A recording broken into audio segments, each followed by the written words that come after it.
Hari kasih sayang atau hari Valentine identik dengan adanya coklat sebagai hadiah untuk orang terkasih. Hal inilah yang dilirik Siti Riana sebagai peluang untuk menaikkan omset dari usaha penjualan kue miliknya. Dengan bermodalkan skillnya dalam membuat kue, dirinya yang kesehariannya menjual brownies sekat beralih membuat brownies coklat spesial Valentine dengan bermodalkan cetakan kue berbentuk love atau hati. Selain itu, pemanfaatan dan perpaduan hiasan coklat batang, permen, dan stroberi membuat brownies buatannya banyak dicari konsumen. Di mana di momen kasih sayang ini dirinya mengaku mengalami penaikan omset sebesar 70% dibanding hari biasanya.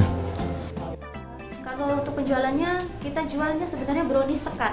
Tapi karena momen Valentine, jadi kita berinisiatif ingin membuat sesuatu yang beda, yang bertema Valentine itu dengan menggunakan loyang love. Alhamdulillah sangat meningkat. Berapa persen kira-kira? Sekitar 70%. Untuk brownies ini dihargai mulai dari Rp30.000 hingga Rp120.000 sesuai ukuran dan topping. Selain itu, dirinya juga sudah bisa menjual browniesnya ini hingga keluar kota Palembang.